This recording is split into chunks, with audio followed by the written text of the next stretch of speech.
क्षेत्र पाकिस्तान बॉर्डर के पास है, इसलिए बहुत ज्यादा कंफर्ट जोन में तो कभी नहीं आया जा सकता।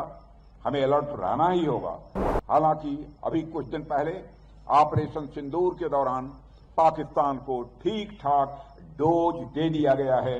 अभिमानी रावण कहता है, युद्ध आदि की चिंता मैं नहीं करता हूं। जैसे जैसे इस क्षेत्र में विकास होगा वैसे वैसे आप सबके लिए चीजें और आसान होती जाएंगी। यह क्षेत्र पाकिस्तान बॉर्डर के पास है, इसलिए बहुत ज्यादा कंफर्ट जोन में तो कभी नहीं आया जा सकता। हमें अलर्ट रहना ही होगा। ऑपरेशन सिंदूर के दौरान पाकिस्तान को ठीक ठाक डोज दे दिया गया है। अब कुछ भी हरकत करने से पहले वह 100 बार सोचेगा। अगर पाकिस्तान ने दोबारा कोई हरकत किया तो उसका परिणाम क्या होगा, यह पाकिस्तान को भी अच्छी तरह से पता है। आज हम सब जिस स्थान पर यहां एकत्र हुए हैं, यह पूरा क्षेत्र अपने आप में कितना महत्वपूर्ण है कि आप सबको बतलाने की आवश्यकता नहीं है। बॉर्डर एरिया होने के कारण यह रीजन सेंसिटिव भी है। बीते कुछ वर्षों में सरकार ने बहुत ही बड़े स्तर पर बॉर्डर एरिया में डेवलपमेंट एक्टिविटीज को भी प्रारंभ किया है। अब जैसे जैसे इस क्षेत्र में विकास होगा वैसे वैसे आप सबके लिए चीजें और आसान होती जाएंगी। एक और बात, यह क्षेत्र पाकिस्तान बॉर्डर के पास है, इसलिए बहुत ज्यादा कंफर्ट जोन में तो कभी नहीं आया जा सकता। हमें अलर्ट रहना ही होगा। हालांकि अभी कुछ दिन पहले ऑपरेशन सिंदूर के दौरान पाकिस्तान को ठीक ठाक डोज दे दिया गया है। अब कुछ भी हरकत करने से पहले वह 100 बार सोचेगा, और अगर पाकिस्तान ने दोबारा कोई हरकत किया तो उसका परिणाम क्या होगा, यह पाकिस्तान को भी अच्छी तरह से पता है। क्योंकि ऑपरेशन सिंदूर साथियों अभी खत्म नहीं हुआ है, उसे सिर्फ स्थगित किया गया है। लेकिन फिर भी मैं ये कहूंगा कि हमें हर तरीके से हमेशा अलर्ट रहने की आवश्यकता है। साथियों, ऑपरेशन सिंदूर की जब चर्चा होती है तो मुझे गोस्वामी तुलसीदास जी के रामचरितमानस का एक प्रसंग याद आता है। अंगद रावण के दरबार गए हैं, दोनों के बीच संवाद होता है। अंगद रावण को भावी युद्ध के बारे में आगाह करते हैं, चेताते हैं, वार्निंग देते हैं। अभिमानी रावण कहता है, युद्ध आदि की चिंता मैं नहीं करता हूं। तुम्हारी सेना में सब बानर भालू हैं, लड़ने वाला है कौन? तुम्हारे यहां योद्धा है कौन? हां, यह जरूर है कि है कपि एक महाबलशीला, यानी एक बंदर जरूर है जो बड़ा बलशाली और बड़ा महान है। उसने कुछ दिन पहले लंका जला दी थी। बाकी और कौन है तुम्हारे यहां जो हमें चुनौती दे सके? इस बात पर अंगद को हंसी आ जाती है। अंगद कहते हैं, ऐ मूर्ख रावण, जो अति सुभट सराहे हूं रावण, जो तो सुग्रीव केर लघुधामन, चलई बहुत सो वीर न होई, पठवा खबरी लेन हम सोई। यानी हे रावण, जिसको तुम बहुत वीर और बलशाली कह रहे हो, वे तो कोई वीर नहीं हैं। वह तो बस इधर उधर कूद फांक करते रहते हैं। उसे तो हमने बस खबर लेने के लिए भेजा था और वो लंका का काम तमाम कर गया। तो सोचो, जिस दिन असली योद्धा लोग आएंगे उस दिन तुम्हारी गति क्या होगी। साथियों, ऑपरेशन सिंदूर में भी मैं समझता हूं कि हमारे पायलट्स ने तो बस हाल चाल ही लेना चाहा था और थोड़ी ही देर में उन्होंने पाकिस्तान की यह गति कर दी। कभी उन्हें दलबल के साथ पूरा मौका मिला तो पाकिस्तान का क्या हश्र होगा, यह बताने की जरूरत नहीं है। पर साथियों, हमारे शत्रु, चाहे वे बाहरी हों या आंतरिक हों, कभी निष्क्रिय नहीं रहते। वे हमेशा किसी न किसी रूप में सक्रिय रहते हैं। ऐसे में हमें उनकी गतिविधियों पर लगातार पैनी नजर बनाकर रखनी ही होगी तथा उसके अनुसार उचित और प्रभावी कदम भी उठाने होंगे। हमारे chief of army staff general Upendra Dwivedi, defence secretary Shri Rajesh Kumar Singh, Indian army के सभी कमांडर्स एवं अन्य अधिकारीगण और मेरे बहादुर जवानों, आज जैसलमेर में आप सभी अधिकारियों और जवानों के साथ बड़ा खाना में शामिल होने का मुझे अवसर प्राप्त हुआ है। इससे मुझे सुखद अनुभूति हुई है।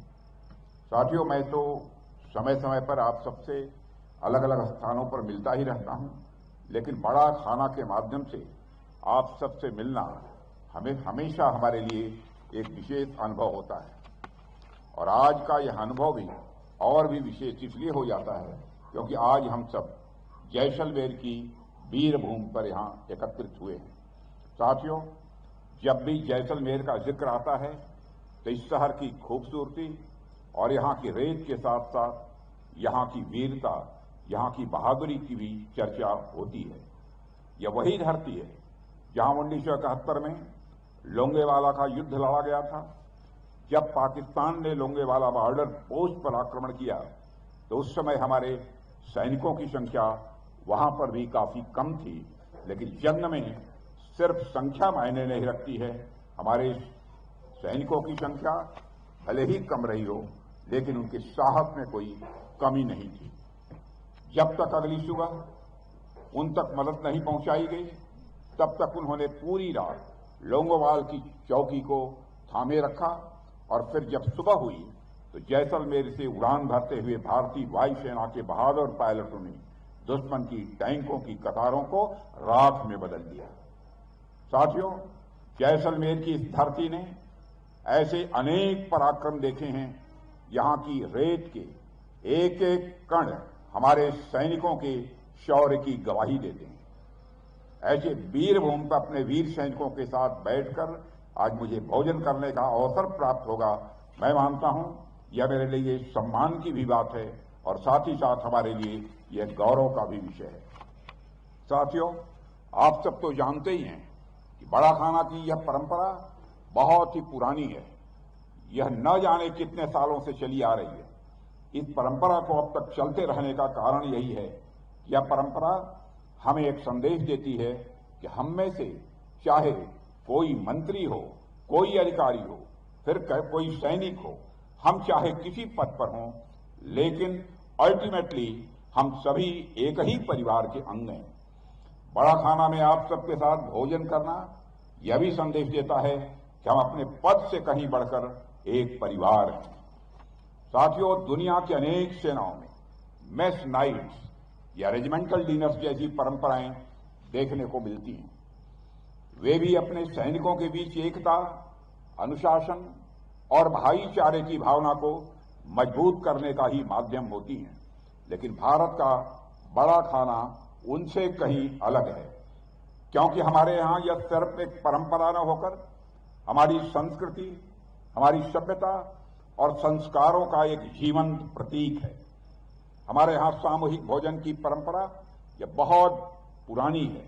प्राचीन समय में भी किसी समारोह में ऋषि हों, स्वामी हों, सैनिक हों या फिर सेवक हों, किसी उत्सव में सब एक बराबर होते थे। यही भावना आज भी बड़ा खाना में जीवित है, जहां कमांडर और सोल्जर्स साथ साथ भोजन साझा करते हैं, एक ही साथ बात करते हैं, हंसी मजाक करते हैं और यह फील करते हैं यह सेना नहीं है, यह एक परिवार है। बड़ा खाना कोई खाने भर का आयोजन नहीं है, यह दिल जोड़ने का मैं मानता हूं कि यह अवसर है। साथियों, हमारी जो सेनाएं हैं या फिर बीएसएफ समेत जितने भी सिक्योरिटी फोर्सेज हैं, हर जगह अलग अलग धर्म, जाति, अलग अलग भाषाएं बोलने वाले तथा अलग अलग प्रदेशों के लोग हैं। तमाम विविधताएं हमारी सेनाओं और सुरक्षा बलों में देखने को मिलेंगी। बड़ा खाना के अवसर पर यह तमाम विविधताएं एक ही थाली में दिखने लग जाती हैं। इसलिए यह अवसर किसी भी समारोह या डिनर से कहीं ऊपर है। साथियों, आज हम सब जिस स्थान पर यहां एकत्र हुए हैं, यह पूरा क्षेत्र अपने आप में कितना महत्वपूर्ण है कि आप सबको बतलाने की आवश्यकता नहीं है। बॉर्डर एरिया होने के कारण यह रीजन सेंसिटिव भी है। बीते कुछ वर्षों में सरकार ने बहुत ही बड़े स्तर पर बॉर्डर एरिया में डेवलपमेंट एक्टिविटीज को भी प्रारंभ किया है।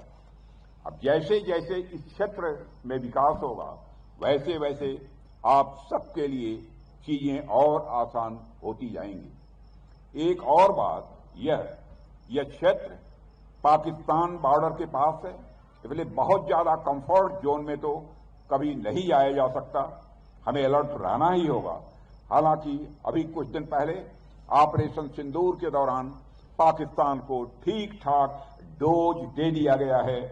अब कुछ भी हरकत करने से पहले वह 100 बार सोचेगा, और अगर पाकिस्तान ने दोबारा कोई हरकत किया तो उसका परिणाम क्या होगा, यह पाकिस्तान को भी अच्छी तरह से पता है।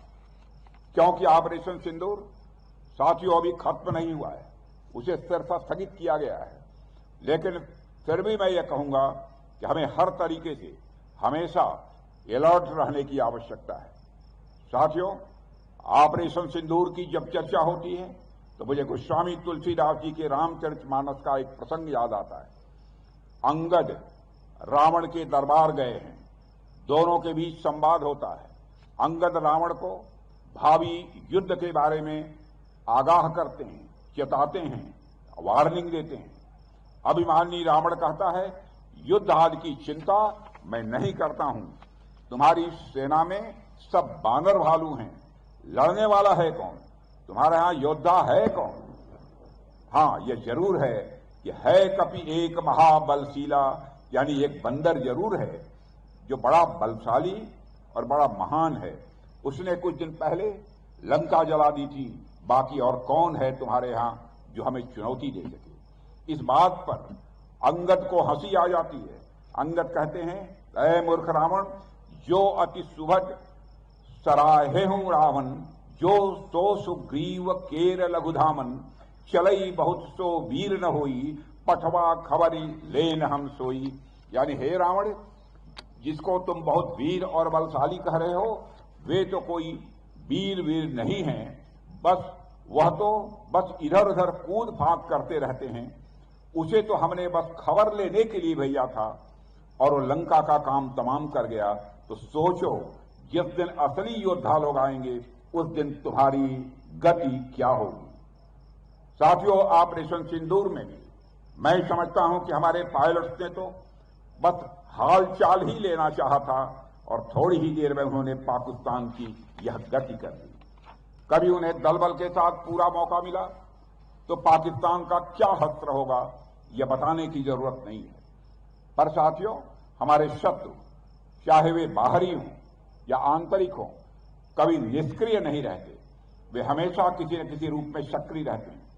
ऐसे में हमें उनकी गतिविधियों पर लगातार पैनी नजर बनाकर रखनी ही होगी तथा उसके अनुसार उचित और प्रभावी कदम भी उठाने होंगे। साथियों, हमारा लक्ष्य पूरी तरह से स्पष्ट है। 2047 तक हमें भारत को एक विकसित और आत्मनिर्भर राष्ट्र के रूप में स्थापित करना है। स्वाभाविक है, इस लक्ष्य की प्राप्ति में हमारी सेनाओं की भूमिका अत्यंत महत्वपूर्ण होने वाली है। आप केवल सीमाओं के रक्षक नहीं हैं, बल्कि इस राष्ट्र के निर्माण के अग्रदूत भी हैं। आपके परिश्रम, अनुशासन और बलिदान का प्रभाव राष्ट्र निर्माण की हर ईंट में दिखाई देता है। आपके मजबूत और युवा कंधों पर एक बहुत बड़ी जिम्मेदारी है। आपको एक ओर हमारी सीमाओं की सुरक्षा का भार उठाना है, तो वहीं दूसरी ओर विकसित भारत की इमारत भी यदि किसी को तैयार करनी है तो आपको तैयार करनी है। मुझे विश्वास है कि लोहे जैसे आपके कंधे इस राष्ट्र निर्माण का भार न केवल सहजता से उठाएंगे बल्कि उसे और सुदृढ़ भी बनाएंगे। साथियों, यह सदी हमारी है, आने वाला वक्त हमारा है। प्रधानमंत्री जी के मार्गदर्शन में हमने जिस प्रकार से आत्मनिर्भरता की ओर कदम बढ़ाया है, मुझे पूरा विश्वास है कि हमारी सेना भी आने वाले समय में निश्चित रूप से दुनिया की सर्वश्रेष्ठ सेना होगी। मुझे यह विश्वास है कि आप लोगों के सहयोग से हम इस उद्देश्य को भी जल्द से जल्द प्राप्त कर लेंगे। साथियों, भारतीय सेना की 12 इन्फेंट्री डिवीजन जैसलमेर द्वारा विकसित शौर्य बल को आज देखकर मुझे बेहद सुखद अनुभूति हुई है और स्वयं मैंने अपने को गौरवान्वित महसूस किया है। शौर्य वन एक अनूठा स्थल है जो हमारी राष्ट्र की सैन्य विरासत को जीवंत श्रद्धांजलि के रूप में समर्पित है और कुल 5 एकड़ क्षेत्र में फैला हुआ यह उद्यान 500 से अधिक प्रजातियों के 14,500 से अधिक पौधों से सजा है।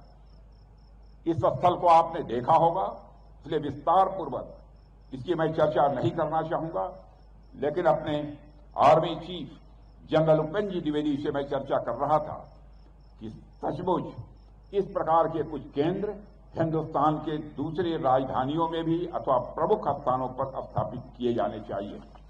आज यहां आकर और उस शौर्य स्थल को देखकर भी मुझे बहुत ही अच्छा लगा है। साथियों, मैं ये कहना चाहूंगा कि देश को आपके ऊपर गर्व है। आपके समर्पण और शौर्य से ही यह राष्ट्र सुरक्षित है और आपकी निष्ठा से ही इसका भविष्य उज्जवल बनेगा। मेरा विश्वास और मेरी शुभकामनाएं सदैव आपके साथ हैं। मैं समझता हूं कि अब भोजन का समय है और मैं आप लोगों को आपके श्रेष्ठ और उत्तम कार्यों के लिए बधाई देते हुए अपनी बात यहीं समाप्त करता हूं। आप सबको बहुत बहुत धन्यवाद। बोलिए भारत माता की, भारत माता की, भारत माता की।